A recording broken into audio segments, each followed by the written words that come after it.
ओ लड़के, चल लाइसेंस दिखा। साहब, ये लाइसेंस क्या होता है? ऑटो चला रहा है और लाइसेंस का पता भी नहीं। साहब, सच में मुझे नहीं पता। इसका ऑटो तोड़ो, ये बिना लाइसेंस के ऑटो चला रहा है। साहब, मुझे जाने दो, मेरी दादी बीमार है। जब रेलवे स्टेशन मास्टर को पता चला कि जिस बच्चे को पुलिस ने पीटा है वह उनका 7 साल पहले खोया हुआ बेटा है, आंसुओं भरी यह कहानी आपको जरूर देखनी चाहिए। सुबह के 5 बजे ही चिंटू अपनी टूटी फूटी झुग्गी से निकल जाता था। उसके हाथ में एक पुराना तौलिया था जिससे वह अपने ऑटो को साफ करता था। यह ऑटो भी कोई खास नहीं था, 3 पहिए, जंग लगा हुआ, आवाज करता हुआ, लेकिन 9 साल के चिंटू के लिए यह उसकी पूरी दुनिया थी। स्टेशन रोड पर खड़े होकर वह अपनी कमजोर आवाज में चिल्लाता था, भैया जी, दीदी जी, ऑटो चाहिए, सिर्फ 10 रुपए में बस स्टैंड तक, 15 रुपए में मार्केट तक। उसकी आवाज में एक अजीब सी मासूमियत थी जो सुनने वाले के दिल को छू जाती थी। चिंटू की दिनचर्या बहुत साधारण थी। सुबह 5 बजे उठना, ऑटो साफ करना, दादी माँ के लिए चाय बनाना, फिर स्टेशन पहुंचना, दिन भर सवारियों का इंतजार करना, शाम को घर लौटकर दादी माँ के साथ खाना खाना, रात को दादी माँ के पैर दबाना। यही था उसका जीवन। लेकिन इस साधारण जीवन में भी वह खुश रहता था। चिंटू को पता नहीं था कि उसके असली माता पिता कौन हैं। वह सिर्फ इतना जानता था कि कमला देवी उसकी दादी माँ है और वह उससे बहुत प्यार करती है। कमला देवी ने उसे कभी यह नहीं बताया था कि वह उसे 7 साल पहले भटकता हुआ मिला था। स्टेशन के बाहर चिंटू को कई तरह के लोग मिलते थे, कुछ अच्छे, कुछ बुरे। अच्छे लोग उसे प्यार से बात करते, कभी कभी चॉकलेट या बिस्कुट भी दे देते। बुरे लोग उसे डांटते, भगाते, कभी कभी धमकी भी देते। लेकिन चिंटू सबके साथ अच्छे से पेश आता था। चिंटू के पास एक छोटी सी डायरी थी जिसमें वह रोज का हिसाब किताब लिखता था। आज 35 रुपए कमाए, दादी माँ की दवाई 25 रुपए की ली, बचे 10 रुपए। यह उसकी रोजाना की एंट्री होती थी। कभी कभी जब ज्यादा पैसे बच जाते तो वह दादी माँ के लिए उनकी पसंदीदा मिठाई भी लेकर आता था। चिंटू को पढ़ना लिखना बहुत कम आता था। कमला देवी ने उसे थोड़ा बहुत हिंदी सिखाई थी। अंग्रेजी के कुछ शब्द रामदीन चाचा ने सिखाए थे, लेकिन वह बहुत तेज था। लोगों की बातें सुनकर बहुत कुछ सीख जाता था। उसे अलग अलग जगहों के नाम याद थे। पैसों का हिसाब किताब बहुत अच्छा करता था। कभी कभी बड़े बड़े लोग भी उसकी तेजी देखकर हैरान हो जाते थे। यह बच्चा अगर पढ़ लिख जाए तो बहुत आगे जाएगा, लोग कहते थे। लेकिन स्कूल जाने के लिए पैसे चाहिए थे। यूनिफॉर्म, किताबें, फीस, इन सब के लिए पैसे चाहिए थे जो चिंटू के पास नहीं थे। स्टेशन मास्टर प्रदीप गुप्ता रोज सुबह 7 बजे अपने ऑफिस में पहुंच जाते थे। उनकी मेज पर कई फाइलें रखी रहती थीं, train time table, passenger complaints, railway के आदेश। लेकिन इन सब फाइलों के बीच एक छोटी सी फोटो भी रखी थी, 2 साल के एक मासूम बच्चे की फोटो जो उनका बेटा चिंटू था। इस फोटो को देखते ही प्रदीप गुप्ता की आंखें नम हो जाती थीं। 7 साल हो गए थे उस रात को जब उनका लाडला बेटा चिंटू गायब हो गया था। उस रात की बात प्रदीप गुप्ता कभी नहीं भूल सकते थे। 15 जुलाई 2017 की रात थी। प्रदीप गुप्ता नाइट ड्यूटी में थे। घर में सुनीता और 2 साल का चिंटू था। रात के 11 बजे सुनीता का फोन आया था। सुनीता रो रही थी, प्रदीप, चिंटू कहीं नहीं मिल रहा। मैं बाथरूम गई थी, जब वापस आई तो चिंटू कमरे में नहीं था। मैंने पूरा घर ढूंढा, बाहर भी देखा, वह कहीं नहीं है। प्रदीप गुप्ता का दिल धक्के से रह गया था। उन्होंने तुरंत अपने साथी से कहकर ड्यूटी छोड़ी और घर पहुंचे। प्रदीप गुप्ता ने तुरंत पुलिस स्टेशन जाकर FIR दर्ज कराई थी। पुलिस वालों ने कहा था, सर, छोटे बच्चे कभी कभी छुप जाते हैं, कल तक मिल जाएगा। लेकिन कल आया, परसों आया, महीना बीता, साल बीता, चिंटू नहीं मिला। प्रदीप गुप्ता ने कोई कसर नहीं छोड़ी थी। प्राइवेट डिटेक्टिव से मदद ली, अखबारों में विज्ञापन छपवाए, रेडियो और टीवी चैनलों से अपील की, पोस्टर लगवाए, इनाम की घोषणा की, लेकिन कुछ नहीं मिला। 6 महीने बाद सुनीता का हार्ट अटैक आया था। डॉक्टर ने कहा था कि बहुत ज्यादा स्ट्रेस की वजह से हुआ है। सुनीता रोज रोज रोती रहती थी, खाना पीना छोड़ दिया था, दिन रात बस चिंटू की बात करती रहती थी। प्रदीप, मेरा बच्चा कहाँ है? वह भूखा होगा, प्यासा होगा, उसे मेरी याद आती होगी। सुनीता की मृत्यु के समय उसके आखिरी शब्द थे, प्रदीप, चिंटू को ढूंढना, वादा करो कि तुम उसे ढूंढोगे। प्रदीप गुप्ता ने अपनी मरती हुई पत्नी से वादा किया था कि वह चिंटू को ढूंढ कर रहेंगे। प्रदीप गुप्ता रोज रात को चिंटू की फोटो से बात करते थे। बेटा, तू कहाँ है? पापा को बहुत याद आ रही है तेरी, तू वापस आ जाना। कभी कभी वह सपने में चिंटू को देखते थे। सपने में चिंटू बड़ा हो गया होता था। वह प्रदीप गुप्ता को पापा कहता था, लेकिन जब आंख खुलती थी तो हकीकत का सामना करना पड़ता था। स्टेशन पर काम करते चलते समय भी प्रदीप गुप्ता की नजर हमेशा यात्रियों पर रहती थी। उन्हें लगता था कि कहीं चिंटू किसी ट्रेन से उतर कर आ जाए। कमला देवी जब चिंटू को 7 साल पहले मिली थी तब वह केवल 2 साल का था। रात के 10 बजे का समय था जब वह अपनी झुग्गी के बाहर किसी बच्चे के रोने की आवाज सुनकर निकली थी। वह देखती है कि एक छोटा सा बच्चा गली में भटक रहा है और जोर जोर से रो रहा है। मम्मा, पापा कहकर रो रहा था। कमला देवी का दिल पिघल गया था। वह तुरंत बच्चे के पास गई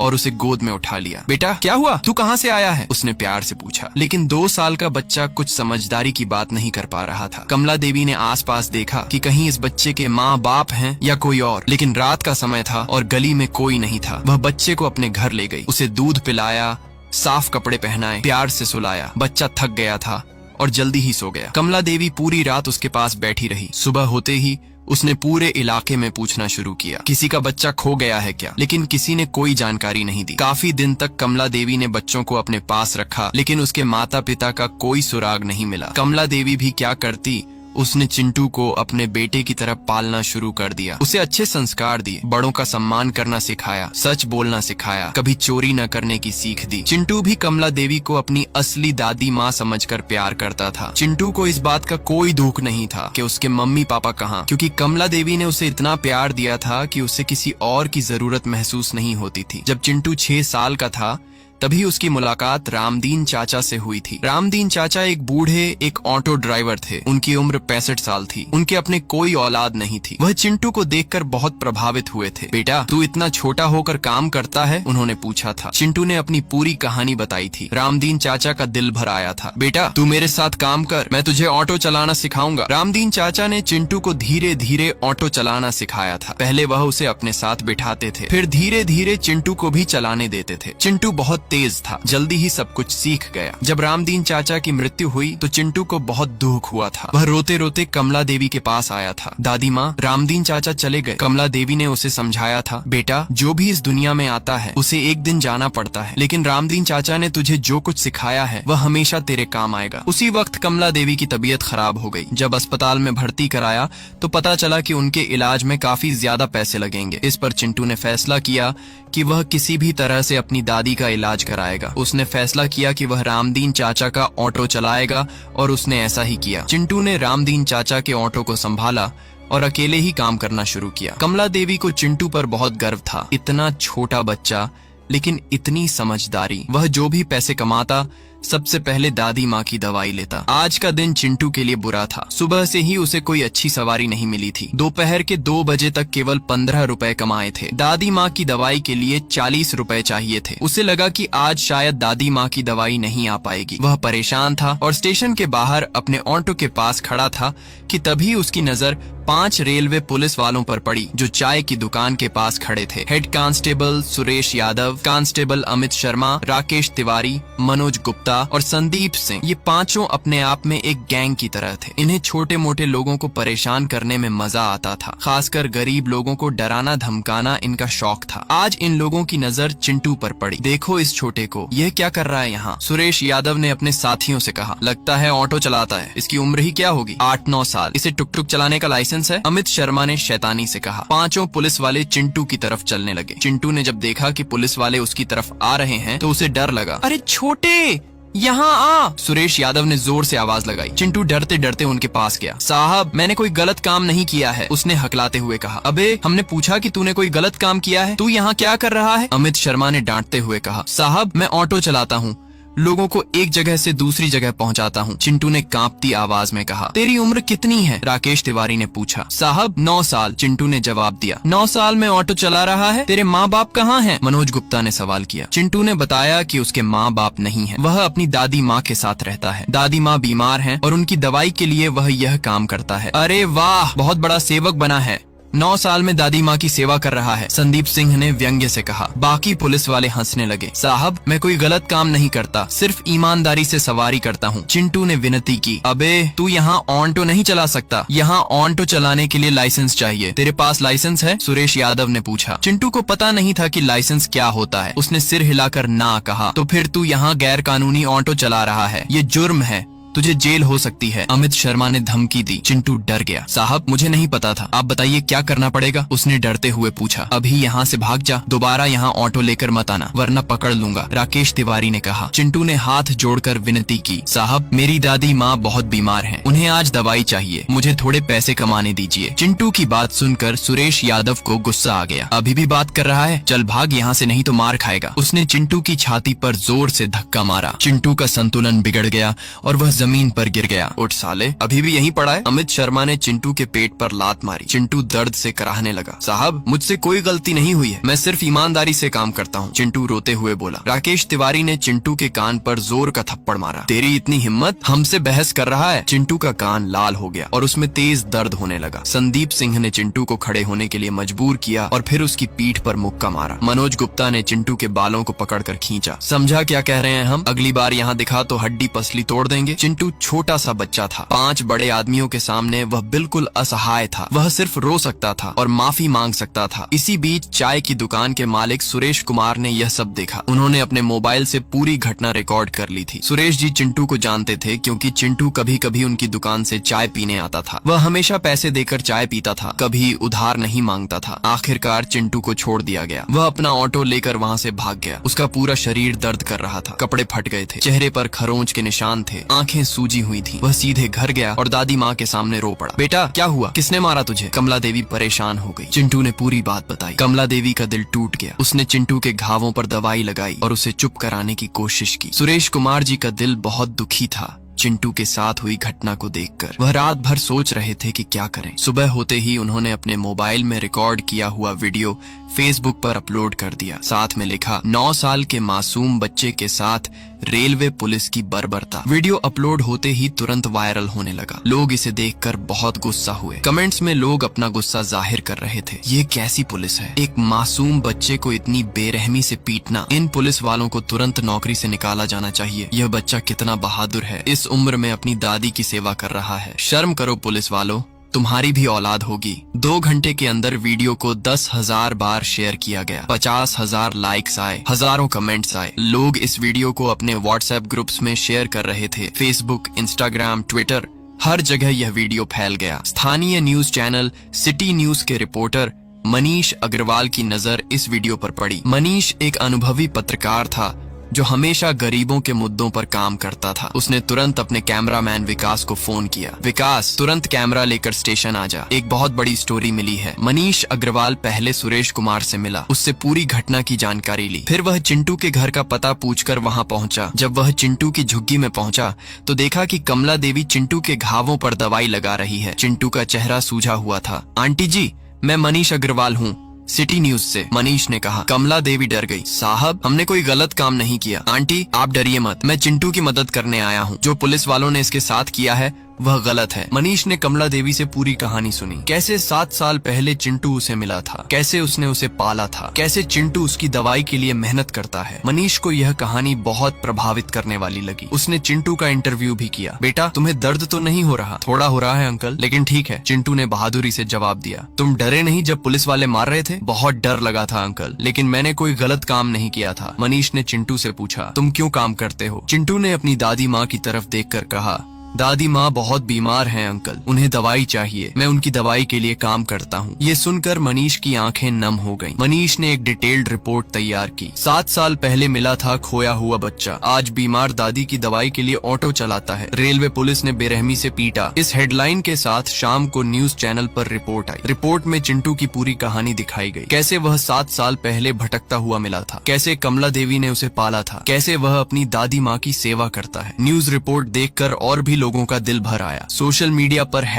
#जस्टिस फॉर चिंटू ट्रेंड करने लगा। लोग मांग कर रहे थे कि इन पुलिस वालों को सजा मिले और चिंटू को न्याय मिले। कई लोग चिंटू की मदद करने के लिए आगे आए, पैसे भेजने की पेशकश की। राष्ट्रीय न्यूज चैनलों की भी नजर इस खबर पर पड़ी। न्यूज 11, इंडिया झटपट, आजकल, सभी चैनलों ने इस खबर को दिखाया। चिंटू की कहानी देश भर में फैल गई। रेलवे मंत्रालय के अधिकारियों को भी इस मामले की जानकारी मिली। उन्होंने तुरंत जांच के आदेश दिए। स्थानीय रेलवे अधिकारियों पर दबाव बनने लगा। चिंटू के मामले पर कई सामाजिक कार्यकर्ताओं ने भी आवाज उठाई। Child rights activist Sunita Sharma ने कहा, यह बहुत शर्मनाक है, एक मासूम बच्चे के साथ इस तरह का व्यवहार किया गया है। वकील संजय त्रिपाठी ने कहा कि वह चिंटू के लिए मुफ्त में केस लड़ेंगे। 3 दिन बाद तक यह मामला देश भर की सुर्खियों में था। हर न्यूज चैनल इसे दिखा रहा था। सोशल मीडिया पर लाखों लोग इस मामले की चर्चा कर रहे थे। चिंटू की कहानी लोगों के दिलों को छू गई थी। स्टेशन मास्टर प्रदीप गुप्ता शाम को अपने क्वार्टर में बैठे थे और मोबाइल पर न्यूज देख रहे थे। अचानक उन्हें अपने व्हाट्सएप पर कई मैसेज दिखे। उनके मित्र और सहकर्मियों ने एक वीडियो भेजा था। संदेश में लिखा था, प्रदीप ये वीडियो देखो, बहुत दुखदाई है। एक छोटे बच्चे के साथ हमारी ही पुलिस ने मारपीट की है। प्रदीप गुप्ता ने जब वह वीडियो खोला तो देखा कि एक 9 साल का बच्चा रेलवे पुलिस की मार झेल रहा है। पहले तो उन्हें लगा कि यह कोई और जगह की घटना होगी, लेकिन जब उन्होंने ध्यान से देखा तो उन्हें लगा कि यह तो उन्हीं के स्टेशन का बाहरी हिस्सा है। लेकिन जब प्रदीप गुप्ता ने उस बच्चे का चेहरा ध्यान से देखा तो उनकी सांस रुक गई। ये बच्चा बिल्कुल उनके खोए हुए बेटे चिंटू जैसा दिख रहा था। वही आंखें, वही नाक, वही होंठ, वही चेहरे का नक्शा। प्रदीप गुप्ता का दिल तेजी से धड़कने लगा। उन्होंने वीडियो को रोककर बार बार देखा। जितना देखते गए उतना ही उन्हें यकीन होता गया कि यह बच्चा उनके बेटे जैसा दिख रहा है। उन्होंने तुरंत न्यूज चैनल लगाया। वहां चिंटू की पूरी कहानी आ रही थी। जब न्यूज रिपोर्टर ने बताया कि यह बच्चा 7 साल पहले भटकता हुआ मिला था और एक बुजुर्ग महिला ने इसे पाला है, तो प्रदीप गुप्ता की आंखों में आंसू आ गए। 7 साल पहले ये वही समय है जब मेरा चिंटू खोया था। प्रदीप गुप्ता के हाथ कांप रहे थे। उन्होंने अपनी मेज से चिंटू की बचपन की फोटो उठाई और टीवी स्क्रीन पर दिख रहे बच्चे से मिलान करने लगे। हालांकि 7 साल का अंतर था, लेकिन चेहरे की बनावट, आंखों का आकार, नाक का शेप, सब कुछ मिल रहा था। प्रदीप गुप्ता को लगा कि यह सिर्फ संयोग नहीं हो सकता। उन्होंने तुरंत अपने मित्र अमर सिंह को फोन किया। अमर सिंह भी रेलवे में काम करता था और प्रदीप गुप्ता का बचपन का दोस्त था। अमर, ये बच्चा कहाँ रहता है? मुझे तुरंत पता चाहिए। प्रदीप गुप्ता की आवाज में घबराहट थी। प्रदीप, क्या बात है? तू इतना परेशान क्यों लग रहा है? अमर सिंह ने पूछा। प्रदीप गुप्ता ने अपने दिल की बात बताई। अमर, मुझे लगता है ये बच्चा मेरा चिंटू है। 7 साल पहले खोए गए समय और इसके मिलने के समय से मेल खाता है और चेहरा भी बिल्कुल मिलता जुलता है। अमर सिंह को भी हैरानी हुई। प्रदीप, तुझे यकीन है? 7 साल बाद तुझे कैसे पता चल सकता है? अमर, मैं पिता हूँ, अपने बेटे को पहचान सकता हूँ। प्लीज मुझे इस बच्चे का पता दे दो। अमर सिंह ने अपने कुछ दोस्तों से पूछताछ की और पता लगाया कि चिंटू कहाँ रहता है। उसने प्रदीप गुप्ता को कमला देवी के घर का पता दिया। प्रदीप गुप्ता बिना 1 मिनट गंवाए अपनी मोटरसाइकिल स्टार्ट की और निकल पड़े। रास्ते भर उनका दिल जोर जोर से धड़क रहा था। अगर यह सच में मेरा चिंटू है तो वह सोच रहे थे। रास्ते में उन्हें वे तमाम दिन याद आ रहे थे जब वह चिंटू को ढूंढने के लिए इधर उधर भटकते रहे थे। जब वह चिंटू के घर के पास पहुंचे तो देखा कि यह बहुत गरीब इलाका है। छोटी छोटी झुग्गियां हैं। उन्हें लगा कि उनका बेटा इतनी गरीबी में रह रहा है जबकि वह इसे हर तरह की सुविधा दे सकते हैं। प्रदीप गुप्ता ने अपनी बाइक रोकी और पैदल चलकर कमला देवी की झुग्गी की तरफ गए। उनके हाथ कांप रहे थे, दिल तेजी से धड़क रहा था। वह जानते थे कि अगले कुछ मिनटों में उनकी 7 साल की तलाश खत्म हो सकती है। प्रदीप गुप्ता जब कमला देवी की झुग्गी के पास पहुंचे तो उन्होंने देखा कि अंदर एक बुजुर्ग महिला एक बच्चे के पास बैठी है। बच्चे के चेहरे पर पट्टी बंधी हुई थी। प्रदीप गुप्ता के पैर कांप रहे थे। वह धीरे धीरे दरवाजे के पास गए। आंटी जी, प्रदीप गुप्ता ने हकलाते हुए कहा। कमला देवी ने ऊपर देखा। बेटा, आप कौन है? किससे मिलना है? आंटी जी, मैं चिंटू से मिलने आया हूँ, प्रदीप गुप्ता ने कहा। प्रदीप गुप्ता की नजर चिंटू पर पड़ी। 7 साल बाद अपने बेटे को देखकर उनकी आंखों में आंसू आ गए। ये वही चिंटू था। बड़ा हो गया था, लेकिन चेहरा वही था। वही मासूम आंखें, वही प्यारी मुस्कान। चिंटू ने प्रदीप गुप्ता को देखा। अंकल, आप कौन हैं? चिंटू ने पूछा। प्रदीप गुप्ता का गला भर आया। उन्होंने चिंटू के दाहिने हाथ को देखा। वहाँ एक छोटा सा जन्म का निशान था, वही निशान जो उनके बेटे के हाथ पर था। प्रदीप गुप्ता ने चिंटू के माथे को देखा। वहाँ भी एक छोटा सा तिल था, बिल्कुल वैसा ही जैसा उनके बेटे के माथे पर था। अब उन्हें पूरा यकीन हो गया। चिंटू, प्रदीप गुप्ता की आवाज कांप रही थी। बेटा, मैं तुम्हारे पापा हूँ। ये सुनकर कमला देवी और चिंटू दोनों हैरान रह गए। क्या? कमला देवी चौंक गई। आप क्या कह रहे हैं? प्रदीप गुप्ता ने चिंटू को देखा। चिंटू, तुम मेरे बेटे हो। 7 साल पहले तुम खो गए थे। मैं तब से तुम्हें ढूंढ रहा था। प्रदीप गुप्ता ने पूरी कहानी बताई। कैसे 7 साल पहले चिंटू घर से गायब हो गया था, कैसे वह और उनकी पत्नी उसे ढूंढते रहे, कैसे उनकी पत्नी की मृत्यु हो गई, कैसे वह आज तक उसे ढूंढ रहे थे। कमला देवी रो रही थी। सच में यह चिंटू आपका बेटा है? प्रदीप गुप्ता ने चिंटू के हाथ का निशान और माथे का तिल दिखाया। देखिए, ये निशान और तिल वही हैं जो मेरे बेटे के थे। चिंटू को धीरे धीरे कुछ धुंधली यादें आने लगी, कुछ चेहरे, कुछ आवाजें। पापा, चिंटू ने हिचकिचाते हुए कहा। प्रदीप गुप्ता को लगा कि उनका दिल फट जाएगा। हाँ बेटा, मैं तुम्हारा पापा हूँ। प्रदीप गुप्ता ने चिंटू को गले से लगा लिया। 7 साल बाद अपने बेटे को गले लगाकर वह जोर जोर से रोने लगे। चिंटू, मेरे बच्चे, तू कहाँ था? पापा को कितनी याद आती थी तेरी। चिंटू भी रो रहा था। हालांकि उसे सब कुछ स्पष्ट याद नहीं था, लेकिन उसे लग रहा था कि यह आदमी सच कह रहा है। पापा, अब मुझे ऑटो चलाना पड़ेगा? चिंटू ने पूछा। नहीं बेटा, अब तुझे कोई काम नहीं करना पड़ेगा। तू स्कूल जाएगा, पढ़ेगा लिखेगा, प्रदीप गुप्ता ने कहा। उसी रात प्रदीप गुप्ता ने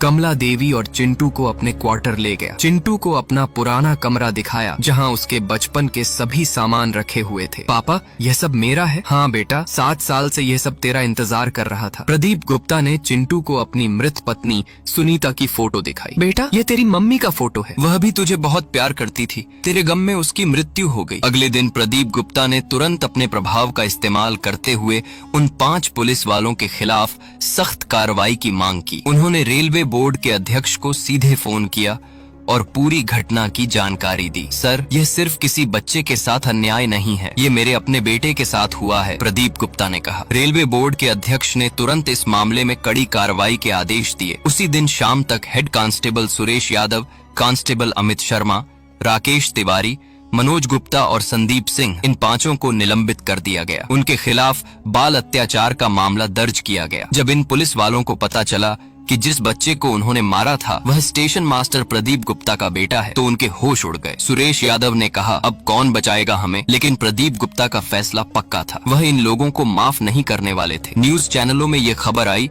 कि चिंटू को उसका पिता मिल गया है। पूरे देश में खुशी की लहर दौड़ गई। लोग प्रदीप गुप्ता और चिंटू को बधाई दे रहे थे। सोशल मीडिया पर hashtag Chintu found his father trend करने लगा। कमला देवी को भी प्रदीप गुप्ता ने अपनी मां का दर्जा दिया, उसका इलाज करवाया, अच्छी दवाइयां दी। अब कमला देवी को पैसों की चिंता नहीं करनी पड़ती थी। वह खुश थी कि चिंटू को उसका पिता मिल गया है। चिंटू अब ऑटो नहीं चलाता था, वह स्कूल जाता था, पढ़ाई करता था, दोस्त बनाए थे, लेकिन वह अभी भी कमला देवी को अपनी दादी माँ कहता था और उससे बहुत प्यार करता था। कुछ महीनों बाद उन 5 पुलिस वालों को कोर्ट से सजा मिली। उन्हें नौकरी से बर्खास्त कर दिया गया और जुर्माना भी भरना पड़ा। न्याय मिलने पर चिंटू खुश था। चिंटू अब एक सामान्य बच्चे की तरह जीवन जी रहा था। स्कूल जाता था, खेलता था, पढ़ाई करता था, लेकिन वह अपने संघर्ष के दिनों को नहीं भूला था।